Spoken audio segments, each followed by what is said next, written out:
ba't gano'n lang yan? Nasasyak din tayo eh, di ba?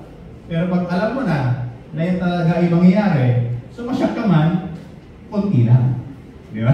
At least nakapaghandaan mo. So ito yung maganda sa salita ng Panginoon, ating babasahin ngayon. Mabibigyan tayo ng awareness in a spiritual level. So tayo nandun na ba sa Matthew chapter 24? Okay, say amen sa mga nakakita na po ng Matthew 24 verse 15 hanggang sa matapos po yung chapter na yan.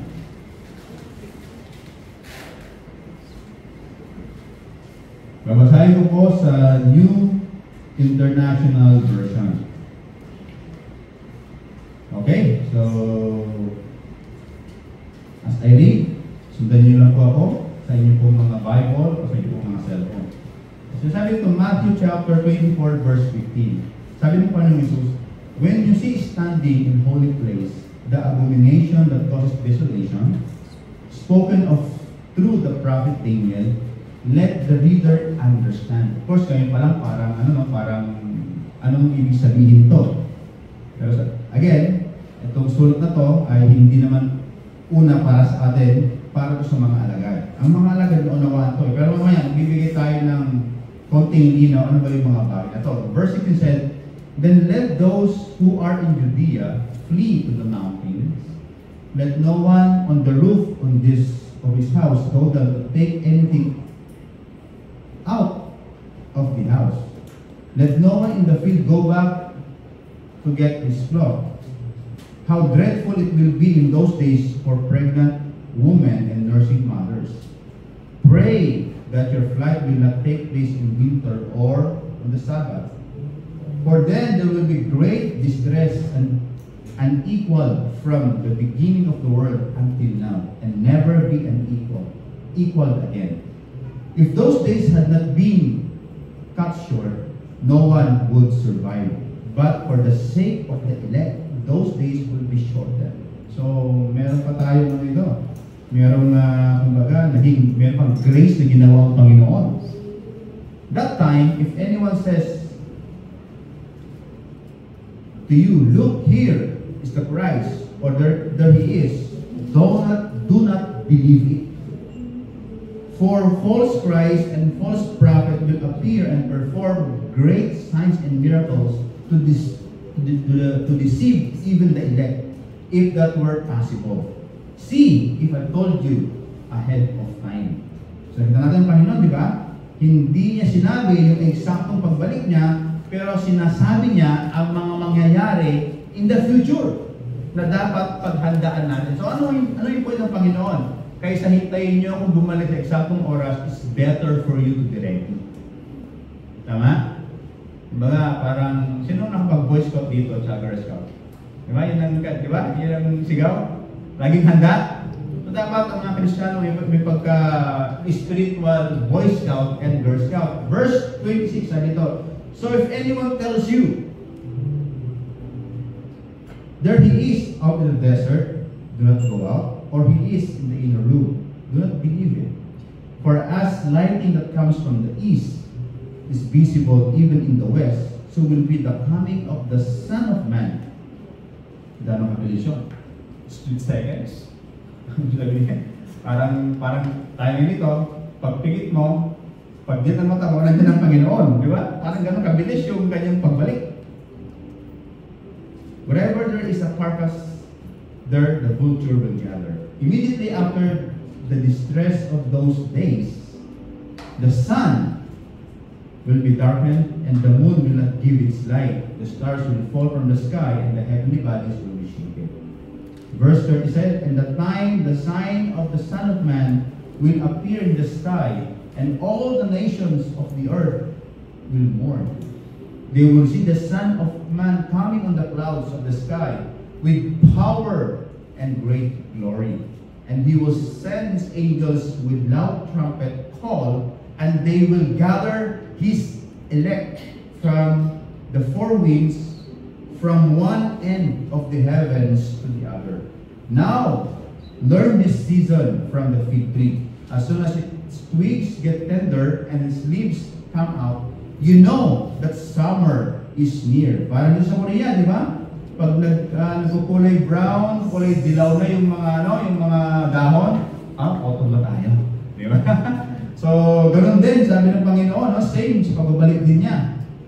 Kumbaga, if you can predict the weather, the season, ito sinasabi ko na sa in the future, na yung mangyayari sa aking pagbabalik. But until now, the Lord Jesus Christ is not still revealed the exact date ng kanyang pagbabalik. So, saan na tayo? Verse 33.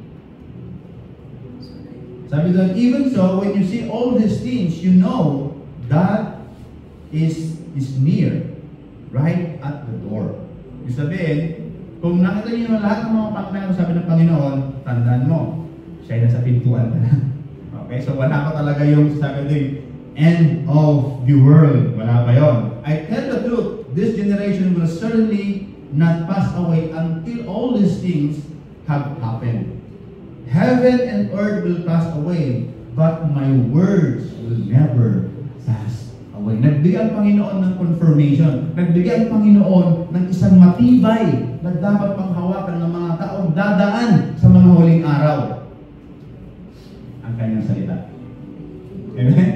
Sabi niya, magulo ng mundo, mawala ng mga gandang bagay sa mundo ito, malusog na lahat. Tandaan niyo mga alagad ko, isang bagay ang hindi pwedeng mawala. Yan ang mga salita ko. Kaya dapat, ang salita ng Panginoon, ito talaga yung nasa puso natin sa mga oras na ito. Ganun po ba? Kasi bakit minsan nawawala ang kayamanan? Sino nang nanakawan dito? Nanakawan ng cellphone, nanakawan ng pera, anything, di ba? Na-hold up na rito. Di ba? Nanakawan sa bahay, pinasok po kayo. Di ba? Nanakawan ng baka, kambing, kung meron po kayong mga alaga sa probinsya. Di ba? So yung mga bagay na wala yun eh. Pwedeng kunin sa atin. Pero ang salita ng Diyos at pag nasa puso mo yan, no one can snatch that from you. Amen? Kaya ito yung magiging security natin. Ito yung magiging gabay natin sa panahon na ngayon na talagang gulong-gulo na ang mundo. May salita ang Panginoon na kanyang binitiwan. So in verse 20 it says, no one knows about the day or hour, that even the angels in heaven nor the Son, but only the Father. Ito na sinabi ng Panginoon. Ito na yung mga anghel, hindi na alam. Nung Panginoon pa namin ito para sa lupa, ibabaw, hindi niya pa alam. Sabi niya, only the Father. Ang nakakaalam na. As it was in the days of Noah, so it will be at the coming of the Son of Man. For in the days before the flood, people were eating and drinking, marrying, and giving in marriage, up to the day of Noah entered the ark. And they knew nothing about what would happen until the flood came and took them all away. That is how it will be at the coming of the Son of Man. Two men will be in the field, no one will be taken, and the other left. Two women will be riding with a handmaid, no one will be taken, and the other left. Verse 42, sabi dito. Therefore, ayan na. So, nagbigay ng Panginoon yung mga dapat mangyari. Sinabi niya yung mga dapat mangyari sa huling mga araw. Sabi niya, therefore, keep watch. Because you do not know on what day your Lord will come. But understand this, if the owner of the house had known at what time of the night the thief was coming, he would have kept watch and would not have let his house be broken into. Napagandang illustration po yan, no? O nga naman, kung alam ng mga tao, halimbawa, December 25, dating Panginoon, ano gagawin ng mga karamihan? Papakasasana sa kagustuhan nila, di ba? Di ba? Magpapakalundo sa amin ng mga sarili, let's drink and marry. Kasi bakit? December 24, hihingitan na kapatawaran sa Diyos. Di ba? Akin na lang, di ba mangyayari? Di ba? Dahil Panginoon is gracious naman siya, kapatawarin tayo. Kapag ng Panginoon eh. Kung alam natin na December 25, darating. Pero dito wala. So, ibig sabihin, we need to be vigilant in our spirituality. Don't down your guard. Baka mama sa pagbaba mo ng guard mo, biglang tumating ang Panginoon. Huli ka ngayon kasi hindi mo alam ang kanyang pagbabalik. Okay, so you also must be ready because the Son of Man will come an hour when you do not expect Him. Verse 45 said, at that time the kingdom so then is the faithful and wise servant whom the master had put in charge of the servants of his household to give them their food at the proper time. It will be good for the servant whose master find him doing when he deserves.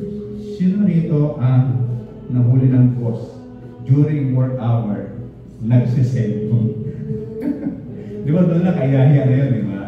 During work hour, di ba, nag-message ka, nag-text ka, di ba, nakita ka ng boss mo, kasi binayari ng oras mo, tapos nandun ka na, di ba, nag-selfie, nag-Instagram ka na, nag-ipakulita ka sa mga classmate mo, or naman, at nahuli ka, di ba nakakaiya? Hamos ng Panginoon, pag umalis siya, at hindi natin ginagawa ang kanyang kalooban, mas matindi, mas matinding kahihiyan, at tayo masasagas sa harapan ng Panginoon. Darating siya na hindi natin ginagawa ang kanyang sinasabi para sa atin. It means we are now irresponsible sa mga bagay na gusto ng Panginoon. Di ba? Tangit nun, di ba? Yung nagiging irresponsible tayo sa mga nais ng Panginoon sa atin. Kaya we need to be vigilant, mga kapatid. I tell the truth. Verse 7 said, I tell the truth. He will put him in charge of all his possessions. But suppose the servant is wicked and say to himself, Master is staying away a long day when he doesn't expect him and an hour is not aware of. He will cut him to pieces and assign him to a place with the hypocrites, where there will be weeping and gnashing of teeth. So meron pa siyang pahabol. So sa isang servant na nag-expect, malayo pa. Umalis nga ng master ko, matagal pa yun bago umalik. Lalo yung traffic. Pero sabi ng Panginoon, pag dumating na siya may ginagawa na hindi inaasahan, tumating din. Meron po siyang kahatulan sa kanyang buhay. And it's too late to repent. Say, Lord, yung po sinasadya. Ganun ba dinukuhan ng Panginoon mga kapatid? Hindi natin po dinukuhin ng Panginoon sa kanyang mga salita. Amen ba? Kaya, we need to be vigilant sa ating buhay.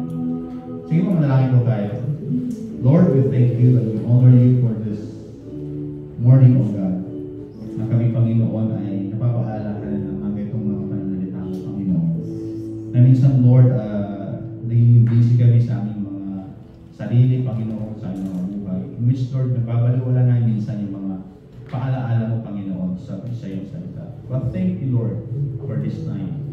Narinig namin muli ang mga paalaala nito. At Lord, help us, Lord God, to be serious right now. Talagang tatanggapin namin ng may kaseryosohan sa aming mga puso ang mga salita. Dahil ito lang nasabi, Panginoon, heavens and earth will pass away, but your word will not pass away, Lord God.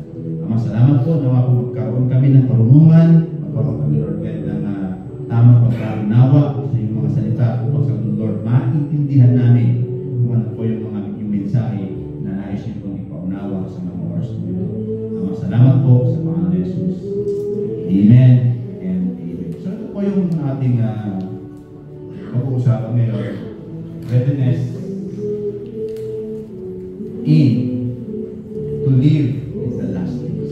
Pagiging handa para mamuhay sa mga huling araw.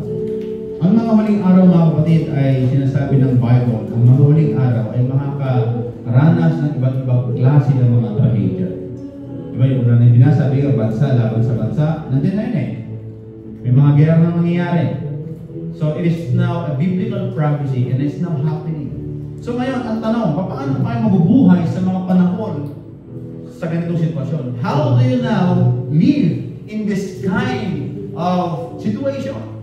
Maumuhay pa rin ba tayo na katulad ng ibang mga tao na talagang Ganon yung kanilang paghahanda sa kanilang mga buhay, paghahanap ng kanilang mga achievements. Hindi ko sinasabing masama. The Bible is not against those achievements and wealth.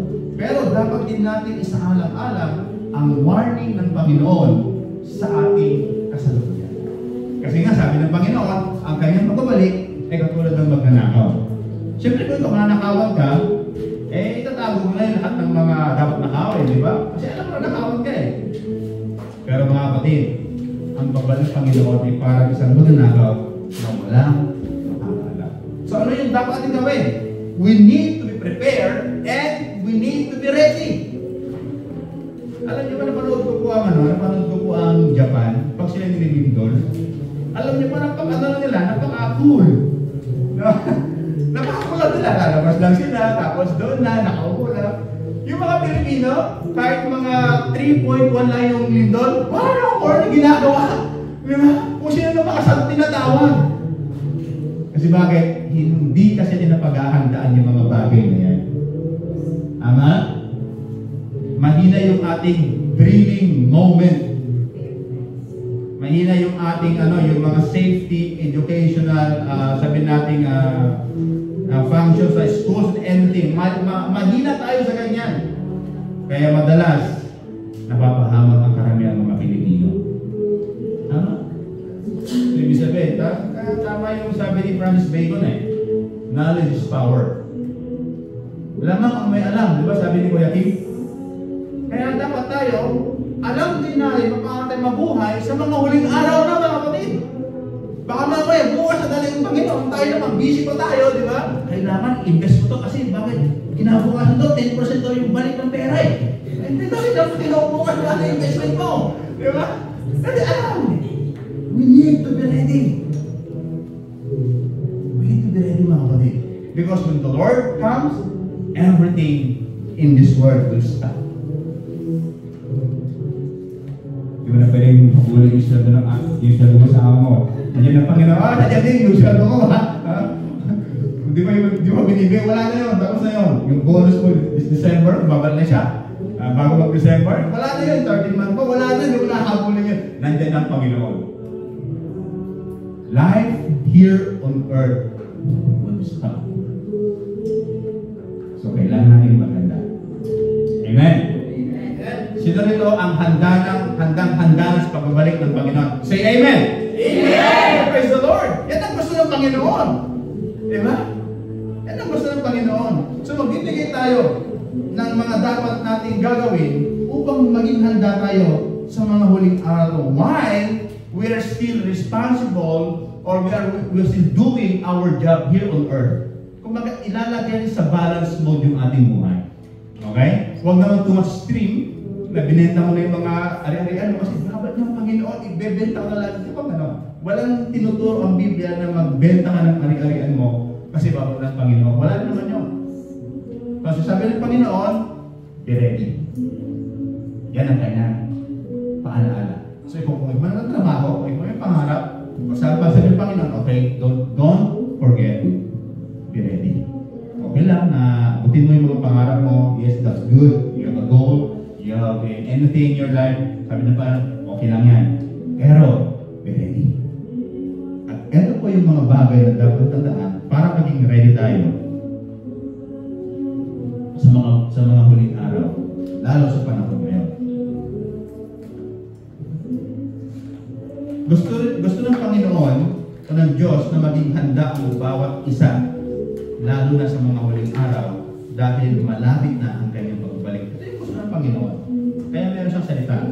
Because everyone, God wants to be prepared on His second coming. And we can be prepared on the God's second coming. Pwede po tayo maghanda mga kapatid. May magagawa po tayo sa iyo sa katabi. May magagawa ka pa. Ayan. Malaki pa ang magagawa mo. Ayan. So, meron po tayong preparation. So, huwag po tayo masyadong kabahan or malungkot sa mga nangyayari. Meron pa tayong magagawa. At ito ang gusto ng Panginoon na maging handa ang bawat isa. Ang totoong tagasunod ni Jesus ay namumuhay ng may malinaw na pagkaunawa, matibay na pagtitiis at tapat na puso habang hinihintay ang kanyang pagbabalik. Yan po ang isang karakter ng isang tunay na tagasunod ng ating Panginoong Hesus. Kaya ngayon, pag-usapan po natin yung tatlong prinsipyo na dapat po natin i-perform in order for us to be ready in the second coming of our Lord Jesus. Tatlong prinsipyo lang ang sinasabi po ng Biblia. Pag ito po ay sa buhay natin, you are now in, sabihin natin, in the sure way. Ikaw ay nasa tamang buhay. Ikaw ay nasa tamang ayos ng buhay sa Panginoon. Just 3 principles lang po para mabuhay tayo ng may kahandaan sa pagbabalik ng Panginoon. Ano po yung una? Ito. Number 1 is kaya po piniplay ni Brother Isha, hindi ko alam kung nag-activate yung aking PowerPoint ngayon, nasira yan. Number 1 is live spiritually discerning in the world lies with deception.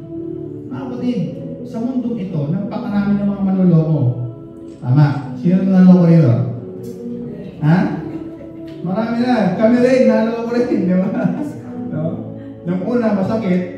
Until now, masakit pa rin. Hindi nakamove on, di ba? Totoo, di ba? Maraming klaseng panloloko ang tao. May nai-scam, sila na-scam na. Sa cellphone lang, sa pag-ibig. Sino na-scam sa pag-ibig? Yan. Yung mga pakol, di ba? Kala mo gusto ka niya, pero hindi pakol lang pala, di ba? Scam din yan, di ba?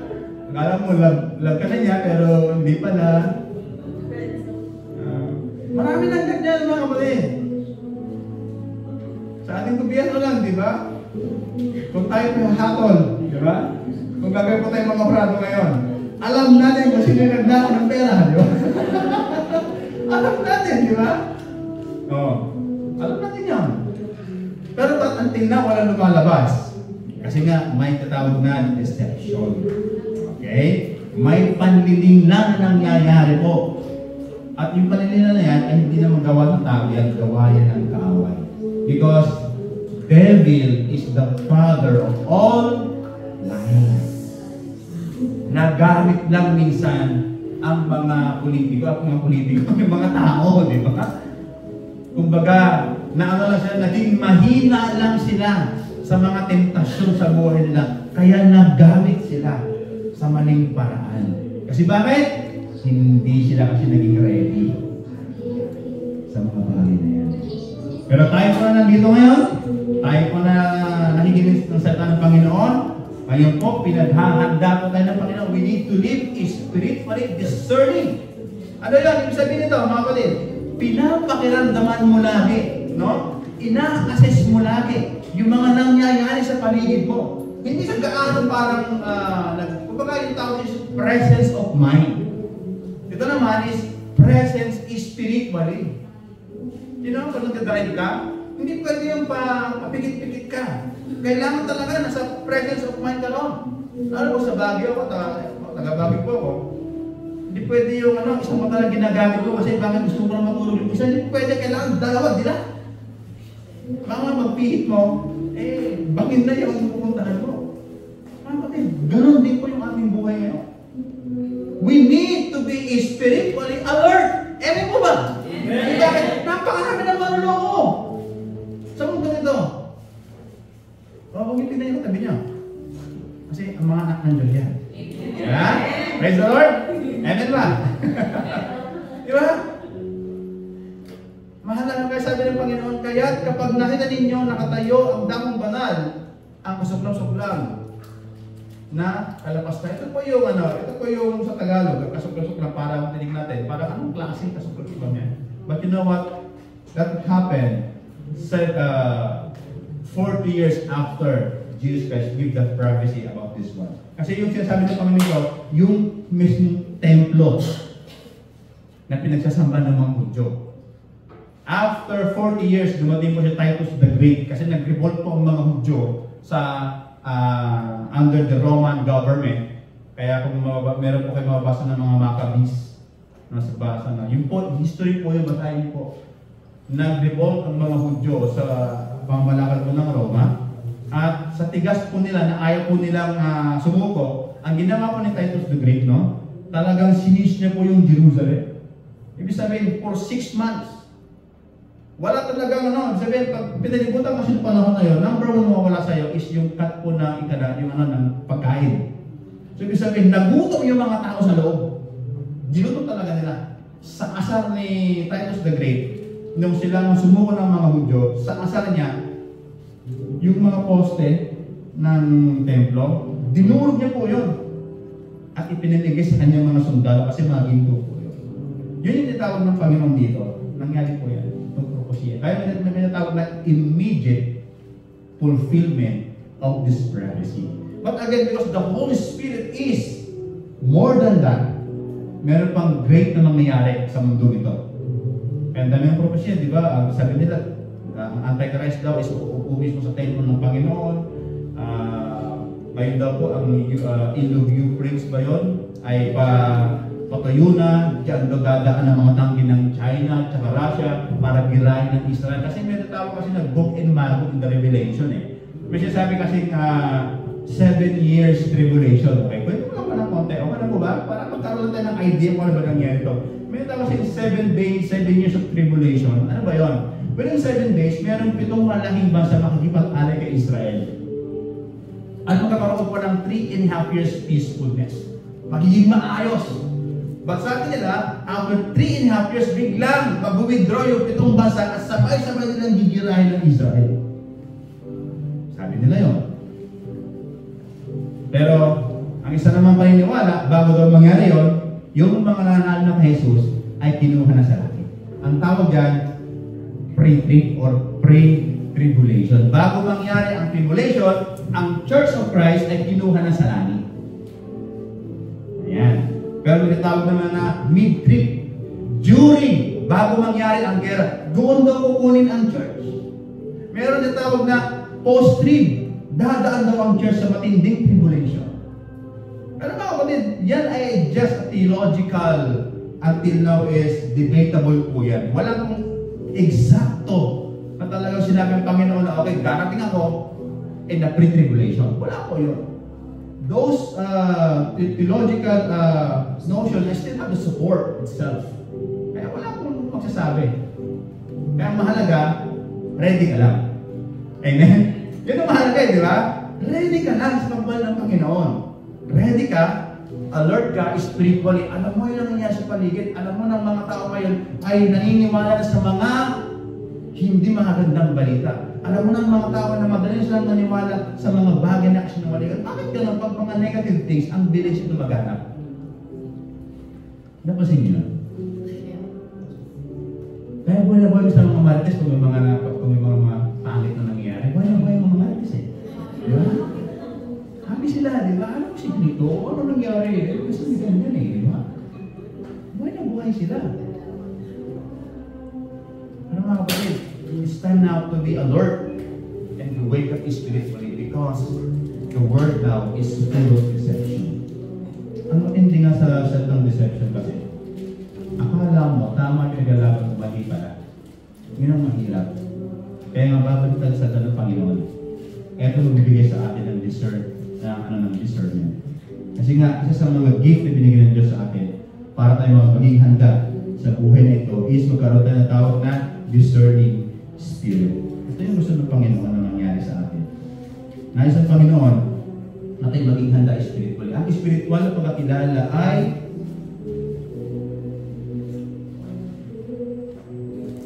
pananggalang ng mga mananampalataya laban sa mga huwad na pag-asa at mga huwad na tagapagturo. Ang dami ng mga galing magturo kayo mga kapatid. Ang dami ng mga galing na mga aral ngayon sabi ko sa inyo. Napakarami ngayong mga talinong tao magaling. Napaka-eloquent nila, napaka-persuasive nila ng salita. Kaya pag hindi alam mismo sa salita ng Panginoon, baka mapangay tayo sa kahusayan nilang magsalita. Kaya imagine si Satan, nabentahan niya si Eve ng isang bunga. Di ba? Ang galing na business mo ni Satanas. Imagine. Di ba? Hindi lang yung nabentahan si Eva, napakain pa yung asawa. Oh, napakatalino ng Satanas. Until yung talino na yan, nandyan. Can you imagine, bago pa tayo lalangin, si Satanas nandoon na. Yung ating ninuno nga si Eva at Adan, nagawa niyang lokohin, di hawas pa tayo ngayon. Diba? Hindi ko sinasabi na madali tayo maloko, pero pag hindi tayo handa, spiritually, hindi natin alam ang salita ng Panginoon, baka mamaya yung ating ginagawa, panuloko na yan. Nagiging part tayo ng isang panuloko na. Deceive na tayo. That's why we need to be ready to stay first. Sinabi ng Panginoon niya. So, ibig sabihin, let's straight up sa buhay natin, tatawag ng mga altar of prayer. Ayan, kung dati ayaw mo nag-pray, para makapurihan ka, mga kapatid, papangalan ko sa iyo, panahon na para maging prayerful ka. Bakit? Yung sangkatan natin sa mga nangyayari sa paligid. Kaya doon po sa ating pinakadulo ng carpooling, di ba? Sabi doon, we believe in the power of prayer. Sino rin itong nanalangin, tapos naghimala ang Diyos? Meron bang ganyan na Si Kuya Edgar, nanalangin. Kuya Edgar, ito naman ang iyong COVID na. Grabe, praise the Lord. Di pa ng Panginoon siya? Ang nanalangin yan. Pero tinugod ang Diyos. Grabe. What a reunion. Grabe. Alam ko, ang dami nagdaanan. Diba, ang dami nagdaanan. Pero sa huli, si Lord pa rin ang nasunod. Saan ka ng buhay natin Paladaan na si Lord sa mga iba't ibang klase ng sakit, iba't ibang klase ng buhay. Pero tanda mo, at the end of the day, si Lord pa rin ang magtatagumpay sa buhay. Kailangan na maging handa tayo. Amen po ba? Isa yan sa mga mahalagang bagay na dapat nating paghandaan upang tayo po ay sa mga huling araw, masagot na, yes, Pastor, I am ready for the second coming of my Lord and Savior. So, ang spiritual pagbantay ay nag-iingat sa atin laban sa mga pandaraya sa mga huling panahon. So, our spiritual readiness ay nagbibigay sa atin ng pag-iingat para sa mga pandaraya sa mga huling panahon. Nakaraan, ng Sunday, sinabi ko sa ito po, sa ating mga kapatiran, ano ang yung pruweba ng pastor ninyo hindi ko kayo dinideceive? I think that's a great question. Paano kung ang pastor nyo mismo ay na-deceive sa pangangaral ng salita ng Panginoon? So how do you sure na ang aking sinasabi ay nagmumula sa salita ng Panginoon? And may mga sumagot naman sa mga nag-train ng OIA. Ayan, pastor, nasa tama po tayo. Remember, sa isang simbahan, hindi po pastor ang authority. Ang salita ng Panginoon. Amen? Ito ang authority. Ito lang po nagbabase ang kakayahan or authority ng isang pastor. Base lang po sa kanyang salita. Why? Kasi, bakit? Maaari ang pastor. Mali lang. Kasi sabi dito even the elect will be deceived. Kaya lahat tayo dapat nagbibigay ng paalaala, no? Okay lang ba na minsan paalahanan namin kayo, mga kapatid? Kayo magagalit? Ha? Kasi minsan may mga patiran sa may mga Kristiyano, pag pinaalahanan mo, naggalit kasi. Sinabi lang kapatid, baka naman pwede naman, huwag na muna mag-Facebook, mag-pray ka muna. Bakit ba? Personal kong buhay ito? Di ba? Di ba? This is my life. Di ba? Deserve ko to. Ganun ba minsan ang pangalan pa? Sabi ng Panginoon, maghanda ka na. Kung si Lord lang talaga medyo pili din sa akin, ang dami na siguro may bukol sa akin. Alam mo yung sabi, maghanda kasi dahil kong sinasabi. So, mahalaga mga kapatid, na yung una ay maintindihan natin na dapat we have a spiritual discernment. Kasi bakit? Ang ating mga paligid, mga kapatid, ay marami ng mga paligid na panluloko. Minsan, bibili ka nga lang ng ice cream naluloko ka pa Sa isang tindahan, sa Korea kasi, 1,000 ang pinag-uusapan, 4,000. Pagpunta mo sa kanila, 2,000 lang, di ba? Naloko ka, di ba? Hindi mo pwedeng ibalik kasi nadilaan mo na. Alam sabi mo, Ajushi, di ba? Ice cream mo, di ba? Pisayo, di ba? Di ba? Pwede yun. Nadilaan mo na Ayan. Kaya, imbis na mamimili naging agad rin tayo sa mga budget din natin. Mamay, bigyan ng credit card mo, yung pala, ubos na pala yung pera mo. Nangyari po sa akin yan. Napaya ako kasi nung si Payba yun, Lord. Sa pa-injection yata. Kasi nga, nakatapak na sa dahil mo na mga tapakan ni Faye, hindi pa ginto. Yung pampakan may kalawang. Sabi ko talaga naman, sabi ko, kung ginto ka ko, hindi sana, ipabenta pa natin. Of course, kailangan, agapan yun, yung tetanus kasi delikado. So, pumunta kami, pa-injection ng tetanus toxoid. At, nung bigay ko na yung card ko, kasi kumpante ako, meron pa eh. Sabi na opa, ganyan. Apa, ganyan. Tonog sa'yo. Kaya parang namula ako, sabi ko, sige labas na. Sabi ko, pinira pa na talaga. Ayan. Hindi ako naging aware doon. Kasi minsan, feeling ko may pera ako, yung pala wala na. Di ba? At least, feeling meron, di ba? Pero katotohanan, wala. Minsan, ganyan yung deception. Feeling mo tama, pero mali na pala.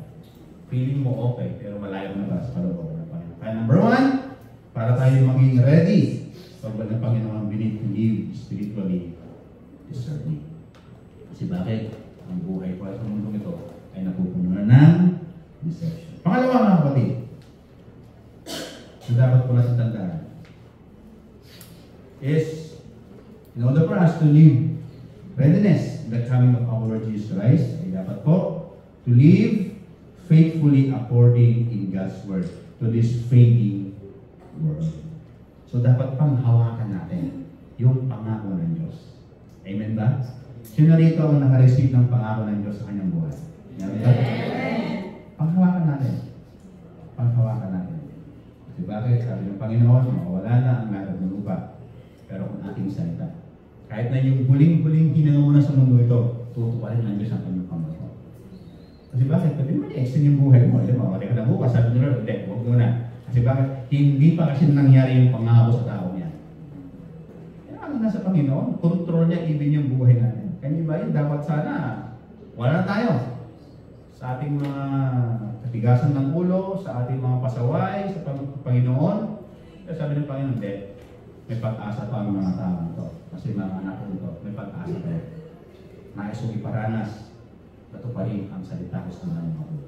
Kaya kailangan manatili tayong faithful sa salita ng Panginoon. Especially, we are now in the last days. Napakahalaga po dito. Paano pa sa maging faithful ako na mamuhay sa salita ng Panginoon? Of course, number 1, alamin natin ang kanyang salita. Lahat naman tayo siguro ito ay marunong magbasa. Amen po ba? Alam niyo nga, meron ng audio Bible.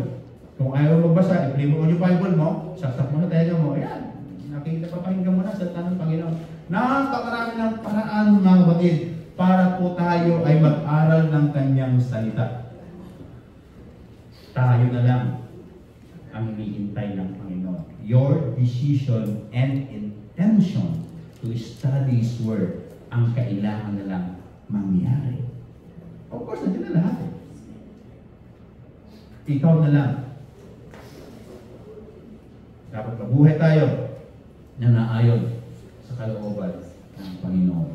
Kasi bakit? Baka mamaya yung mga pangako sa atin ng mga tao ay minsan din nangyayari. Masakit yun, di ba? Kaya sabi nga, the mother of all hurt in this world is the so-called expectation. Akala ko pa yung libre mo ako. Ganun ba? Bakit ako nang libre? Ano ikaw? Yan, di ba? Yung mga hurts minsan natin yung mga pain and hurts natin minsan nangyayari because of sometimes too much expectation. Especially sa mga tao. Hindi ko sinasabi na huwag na tayo mag-expect sa ating mga kapatiran.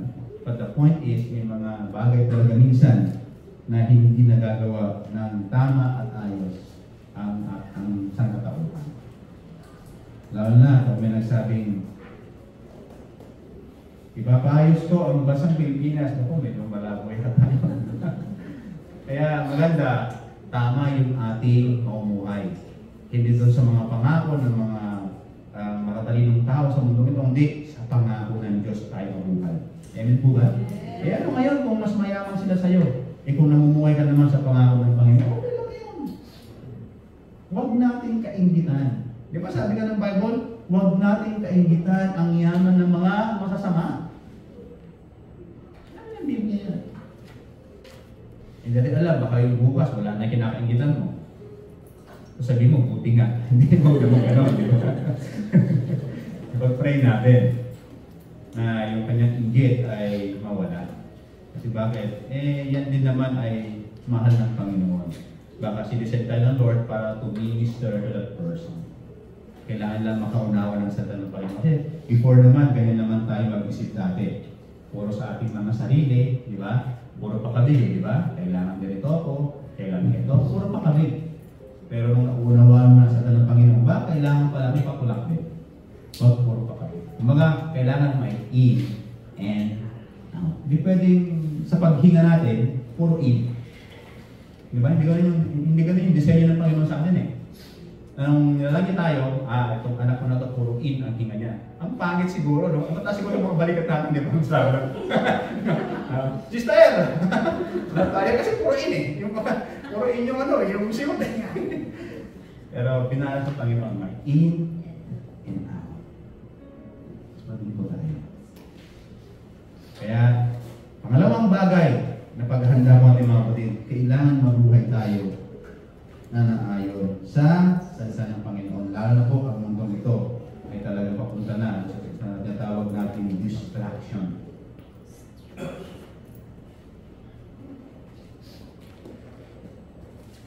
Ang pagtitiis ay hindi tahimik na paghihintay.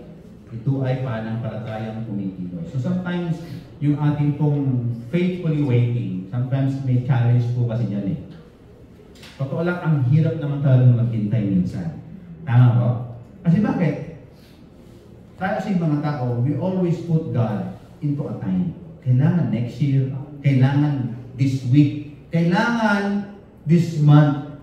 Hindi. Tanda natin, sa Panginoon, wala po siyang time. Okay? Yung Diyos natin is a timeless God. Kaya pag tayo po ay nasa langit na, wala na po yung ating mga yung mga relos natin na bumibilang ng pitik ng puso. Wala na po yan. Diba? Yung mga smartwatch natin, wala na po yan. Yung mga talagang iniingatan ng mga relos mo, wala na po yan. Kasi sa heaven, wala na time doon. Timeless na tayo. God created kasi time. Kaya tayo ngayon, lahat ng ginagawa natin, kailangan may time. And sometimes, nag-process tayo, Lord, bakit gano'n? Hindi nangyari. Kasi nga, hindi naman patayin ng Panginoon. Binibigyan mo kasi ng time. Ang maganda lang dyan, just wait faithfully to the promises of God. Amen? Why? Because God is faithful. Praise the Lord. Kaya gano'ng katagal yan? Tuto pa rin ng Panginoon yan. Mahalaga, nag-develop sa'yo yung karakter na willing kang maghintay. Kaya meron tayong kasabihan sa Ilocos sana sa mga Pilipino, pag may tiyaga, di ba? May nilaga. Ibig sabihin, pag may tiyaga ka sa isang mga bagay, you are patiently waiting for something. Pero pag isa, pag may sinuksok, di ba? May ibang dudukot. Ikaw ang nagsuksok, iba yung dumukot, di ba? Diba? Nanin na naman tayo ng buhay. So yun po, ang paghihintay talaga napakahalaga is napakagandang karakter na tayo ay marunong maghintay. Tayo pa naman kasi mga tao ngayon, especially we are living in the first 21st century, na lahat kasi ng ating nasa paligid instant. Para bang madali ang buhay ngayon? Instant communication, everything instant na ngayon. Lahat na, pati mga rice na ngayon natin, dati, ginagapas mo na, binabayo bago isa, ngayon hindi na. I-eat mo na lang sa oven. Dati, yung mga itlog, di ba? Kailangan pang iprito. Ngayon hindi na, i-eat mo na lang, pwede mo lang kainin. Ganun na ngayon ang buhay.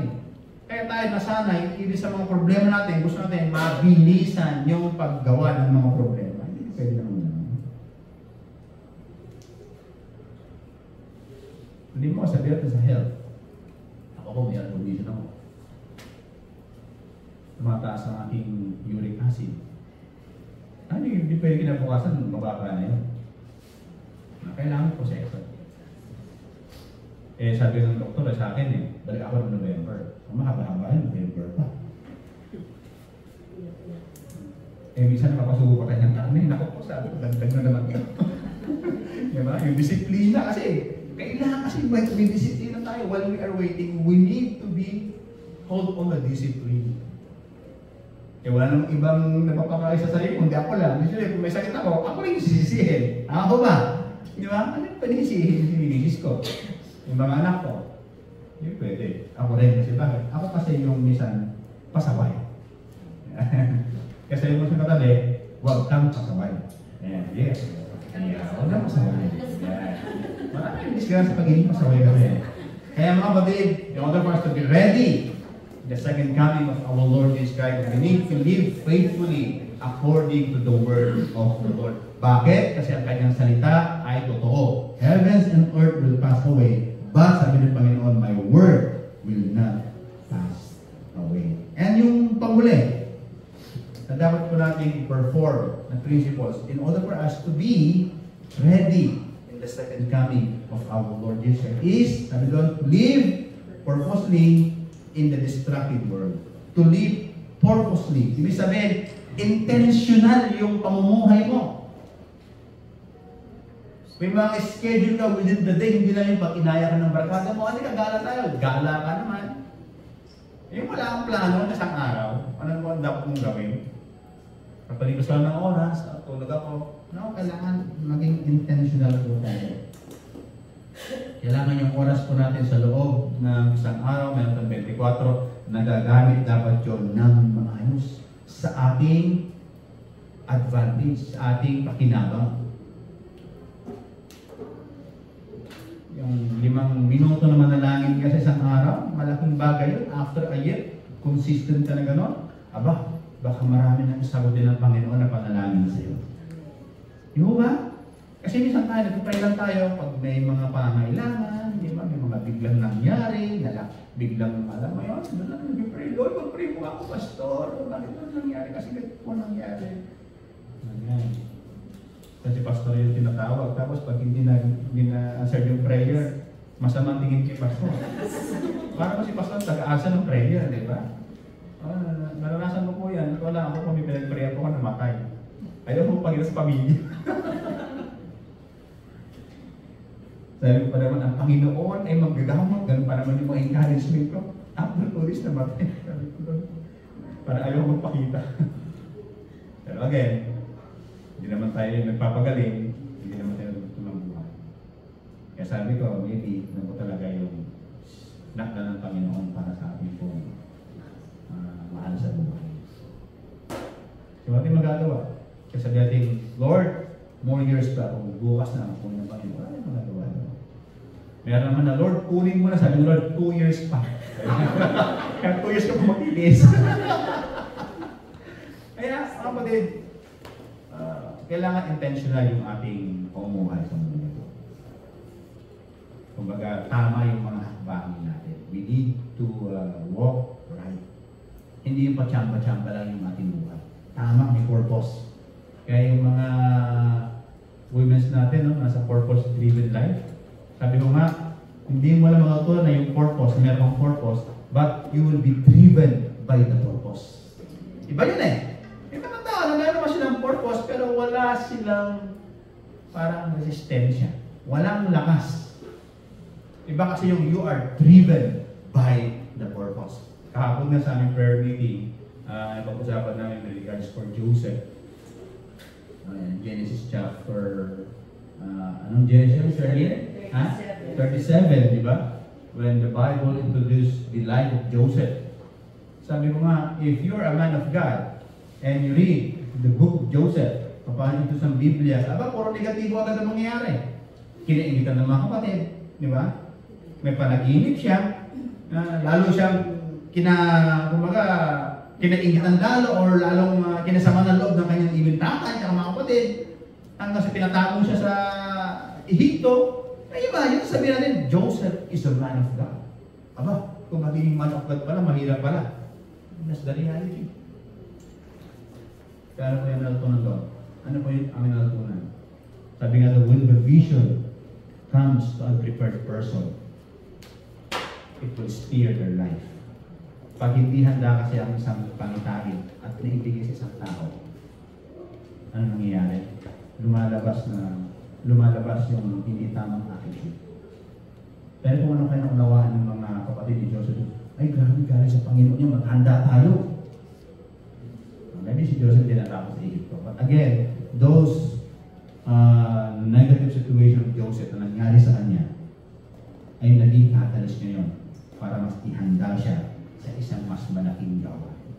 Kaya nga, ang clue nito mga kayo sa buhay natin, the more na mas mahirap ang dinadaanan mo, mas malaki ang mahirap mo. Amen? Kaya pag dumadaan ka ng matinding hirap ngayon, ako sabi ko sa inyo, God is preparing you for greater things. Amen? Kasi bakit? Ganun kanya pinagahanda. Sabi nga the greatest battle is only for the greatest soldier. Yun lang yun. Kaya pag may matindi kang battle, matindi kang mga madilim na nakaraan, tandaan mo, God is preparing you for something greater and bigger. Just like Joseph become one of the powerful men during that time na wala sa kanyang isip na maging isa sa mga highest powerful person rather than Pharaoh. Yung pala yung plan ng Diyos. Pero sa simula, puro negatibo muna. Di ba? Parang pangit. Kaya, live purposely. May intentional yung ating pamumuhay, mga kapatid. May plano tayo lagi sa ating buhay, sa ating Panginoon. Dapat we have always plans, especially in a spiritual level. Dapat may lagi tayong plano. Hindi pwedeng lilipas ang isang araw na walang malang tayo natutunan, especially sa salita ng Panginoon. Don't allow that. Sabi nga ng isang pastor, sa Maryland pastor, sabi niya ganyan, we force our children to go to the church. Sabi niya ganyan. Pwede-pwede sa namin yung mga namin na papuntahin sila sa church. Why? Sabi niya ganyan. Because Jesus is good. Kasi kung hindi sila pumunta ng church, sino ngayon ang nagiging kalaro nila? Sino ang magbibigay sila ng mga tamang mindset? Sino ang magbibigay sila ng tamang pangitain? Wala. Kaaway. Kaya nga sabi ng pastor na, we force our children to go to the church. Sometimes ganun tayo. We need to force ourselves to understand what is in the Bible. Amen? Pastor na kanto eh. Sige lang. Pagkape ka pa. Para hindi ka makatulog. Di ba? Coffee is life. Eh, kung gusto medyo social, Starbucks yung kape mo. Para naman gana ka magbasa.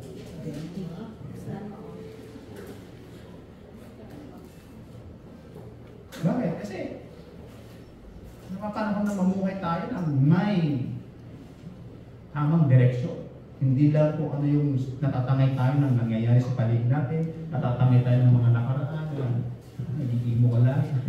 Mas lumaki kasi ako Alam mo yun, parang tinukurot ng magulang. Yung ganun ba, di ba?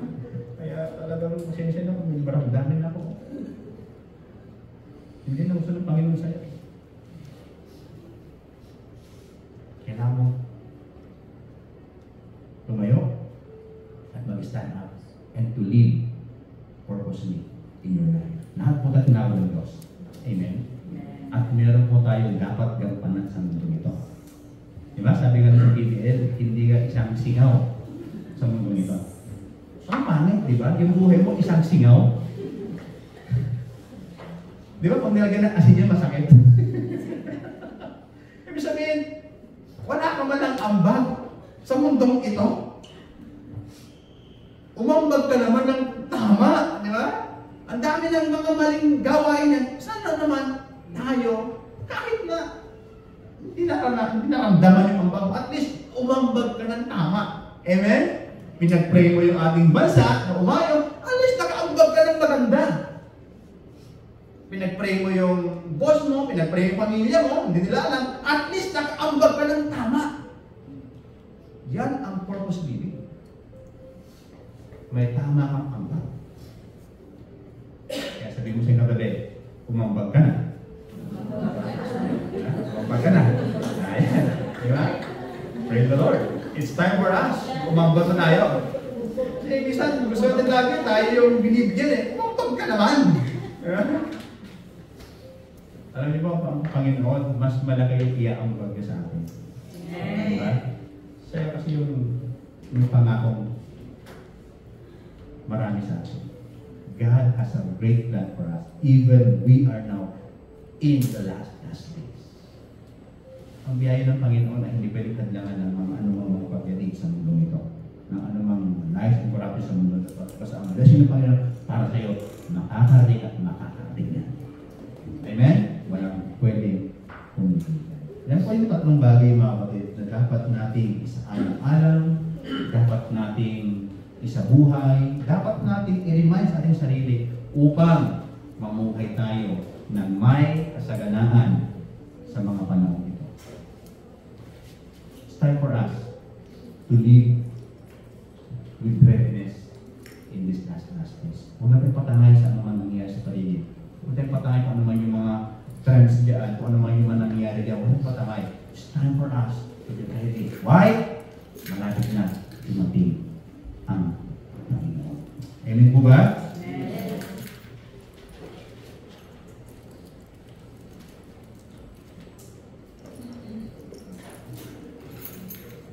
Ang ating pagkakilala sa Panginoon ay ang mag-iingat sa atin laban sa anumang pandaraya na darating sa kapanahunan ito. Ang ating pagtitiis ang nagpapanatag sa atin sa gitna ng mga kapigatian na pwedeng mangyari sa mundo ito. Ang katapatan po natin, mga kapatid, ay naghahanda sa atin para sa kanyang muling pagbabalik ni Jesus sa buhay. Kaya ang tanong po, ready ka na ba sa pagbabalik ng Panginoon? Kaya po tumayo at manalangin. Hallelujah.